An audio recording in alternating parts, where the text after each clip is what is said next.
Design inspiration, real-life makeovers, and the latest in pop culture. This is the Uploft Interior Design Podcast with Betsy Helmuth. March came in like a lion and is going out like a lamb. My mailbag was full to brimming, and now we've almost gotten to the bottom of it. Today we have another lightning round because we have quick questions, no pictures. Let me just get right into it.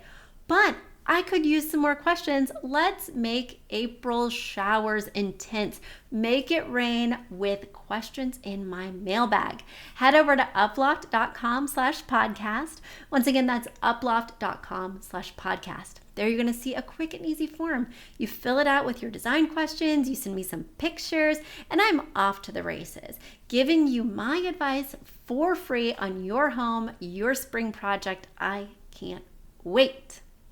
Guys, if you're thinking to yourself, what does Betsy do in between projects? What is she thinking about? How does she spend her days when she's not recording her podcast? Well, never fear. You can check me out on TikTok. I make TikToks. Go to Uploft Interior Design's channel on TikTok, and you can see lots of little tips coming at you from places like Home Goods, places like my living room, my family room, my kitchen. I love recording TikToks. It's like my new hobby, and I hope you love them too. Go over there. Let me know what you want to hear about. I'm always looking for new content ideas, and the best way to get them to me is heading over to uploft.com/podcast and shooting me a note. Now, something I've been forgetting to do lately. I have been forgetting to introduce myself. I've been on the airwaves for 11 years now. Can you believe it? And I just assume you guys have been listeners for a long time. But every now and again, people discover a new podcast. And so if you're new here, I'm Betsy Helmuth. I make interior design accessible. I own a company called Uploft Interior Design where we transform client spaces, whether they have low budgets, high budgets, and everything in between. I work primarily in the New York City area and its suburbs. I live in one of its suburbs in Connecticut, and I have 3 kids, a kitty cat, a husband. I live in an old historic home, and I love to design, especially on a budget. That's how I design for myself. That's how I design for most of my clients, and I love sharing my affordable tips with you. And basically what happens on this podcast is you send me questions and I answer them. Let me give you an example. Heather has written in all the way from Peoria, Illinois.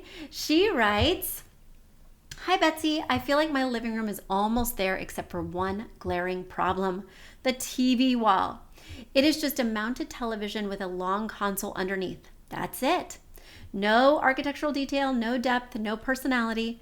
Every time I walk into the room, my eye goes straight to that wall and I feel like it looks unfinished.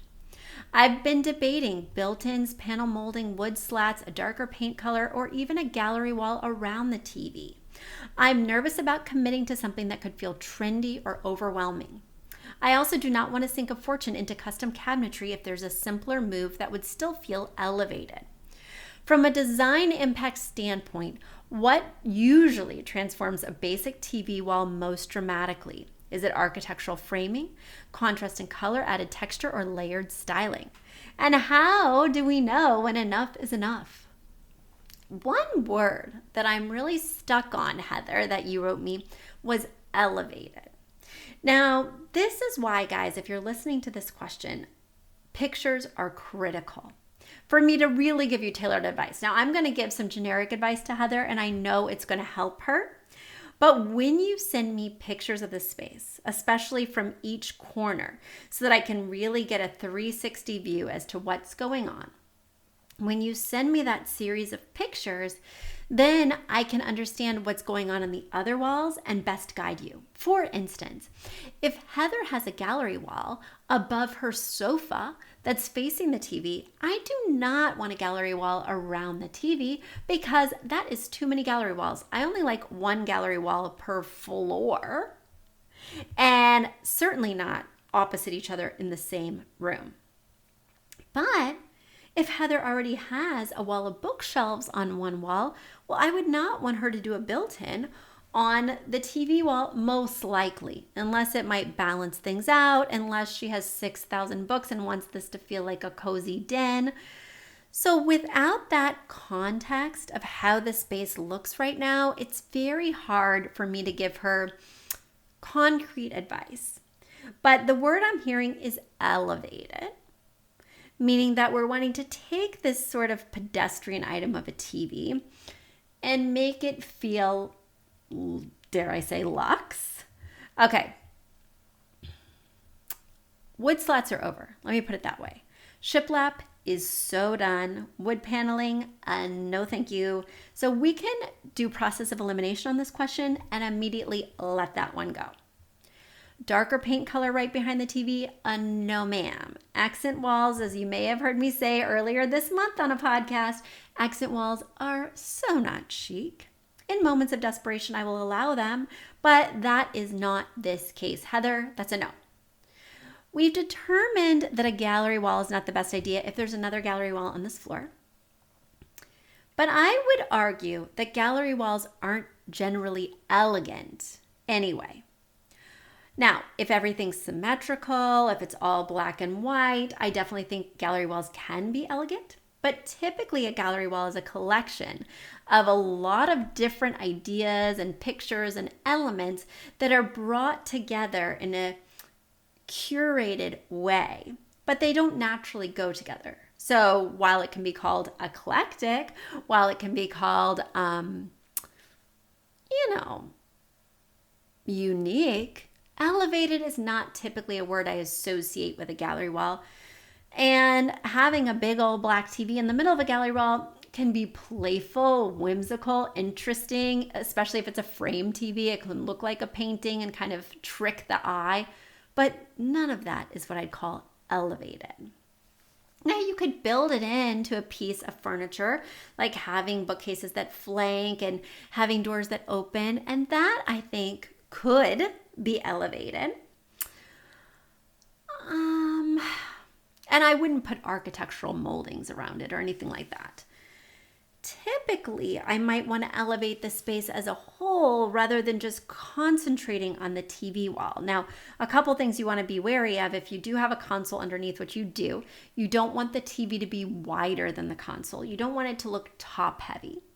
You do want the cords to be invisible, whether they're sunk into the wall or whether there's an outlet right behind the TV. That will immediately elevate this area. You may want to accessorize the top of the console, especially if there's a good amount of space between the top of that console and the bottom of the TV, such that anything that you put on the console isn't overlapping with the TV screen. All those are ways to elevate that area. But overall, I think the room itself has to have a sophistication. I think you want to capture people's focus there, but maybe have a secondary focal point so that I'm not just staring at a TV when I'm sitting on the sofa. And by incorporating these other elements in the room, I think you can uplift the entire space rather than just that one moment. Next question, because this is our lightning round. Amanda writes from Columbus, Ohio. Hi, Betsy. I'm a total beginner when it comes to design. Please be gentle. Our entryway is the first thing you see when you walk into our house, and right now it feels like a chaotic drop zone. We have shoes piled near the door, backpacks on the floor, and a small table that I bought because I thought every entryway needed one. The table looks tiny and awkward against the wall, and I never know what to put on it. I tried a lamp, a bowl for keys, a little plant, and it feels messy and unwelcoming. I don't know if the problem is the size of the table, the lack of storage, or just that I don't understand how to layer things properly.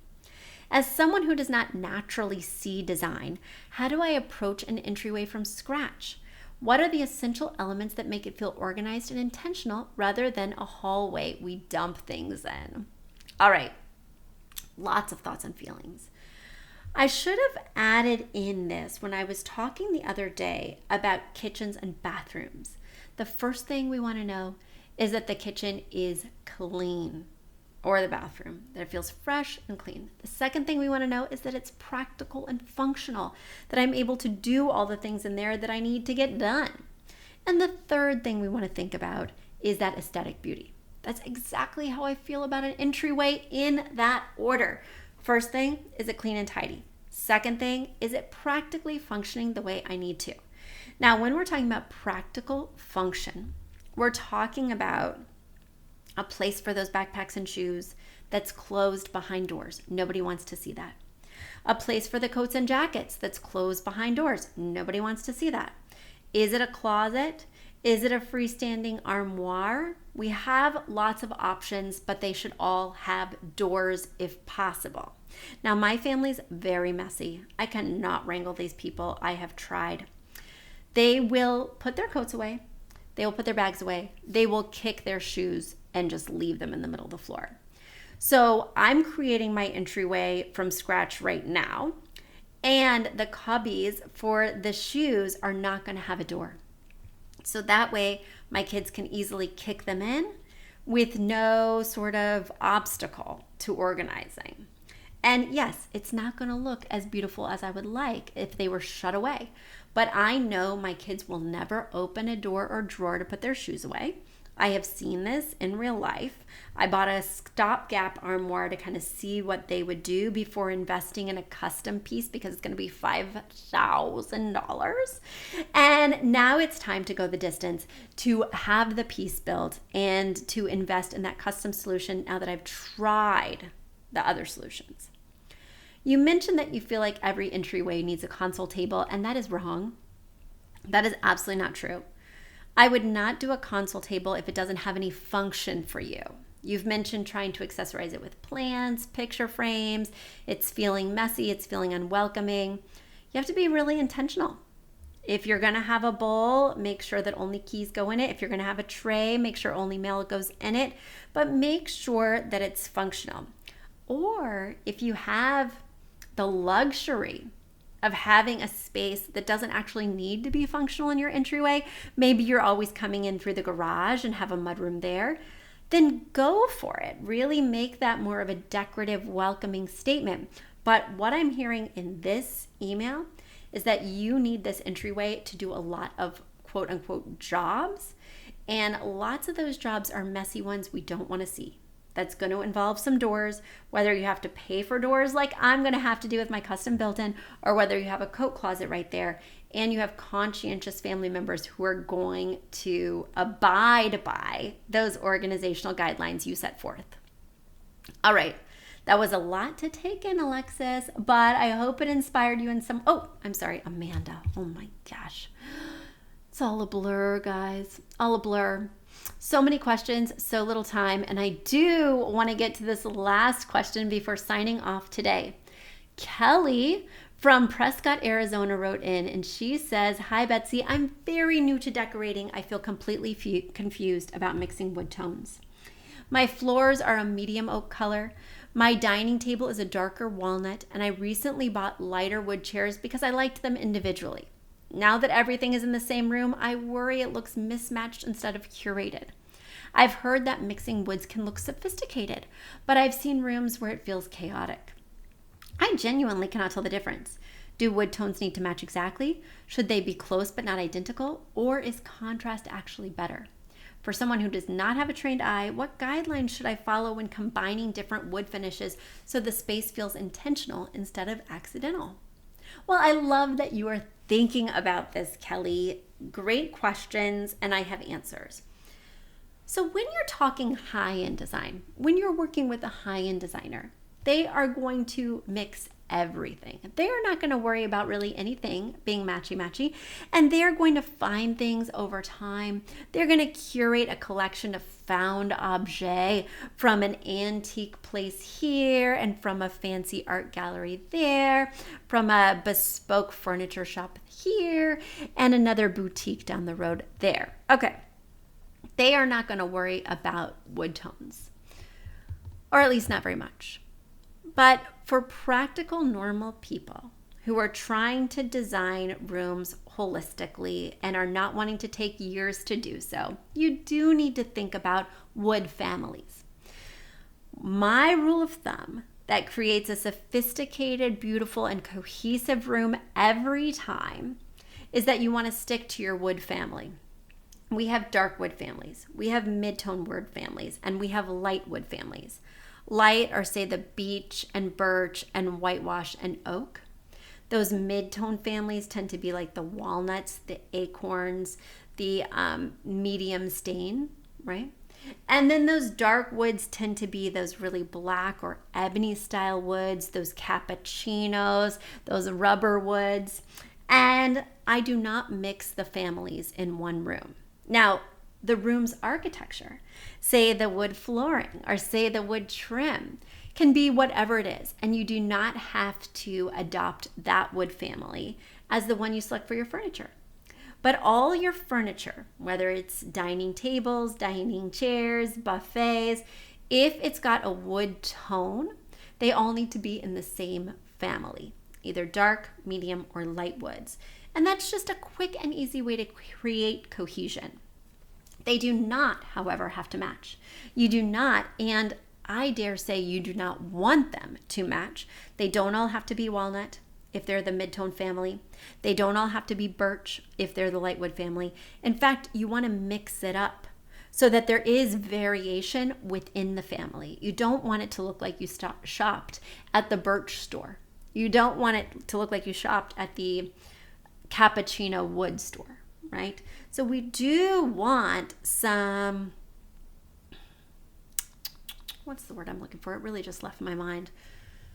We do want some differentiation within, but we don't want differentiation that's so drastic that we're picking a completely different tone of wood. All right, guys, I'm fried. Doing that rapid fire sure has worn me out, but I will have more energy for more questions next week. So head over to uploft.com/podcast. Once again, that's uploft.com/podcast. Send me your questions. Send me your pictures. I live for this. I love to answer them. And if you're bored in the meanwhile, head over to our YouTube channel. So at the Uploft Interior Design YouTube channel, you can see even more videos. You can see our YouTube shorts. Additionally, if you're feeling like, Betsy, I have even more free time, I have online classes.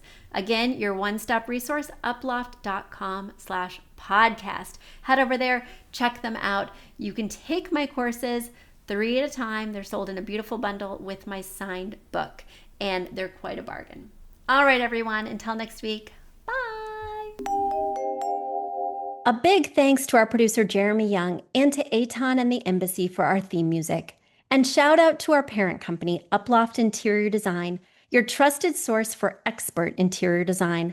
Visit uploft.com to explore our services and book a consultation with one of our talented designers.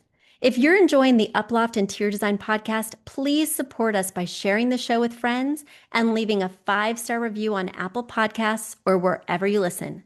It's the best way to help new listeners find us. Thanks for tuning in, and we'll see you next week with more pro tips and pop culture dish.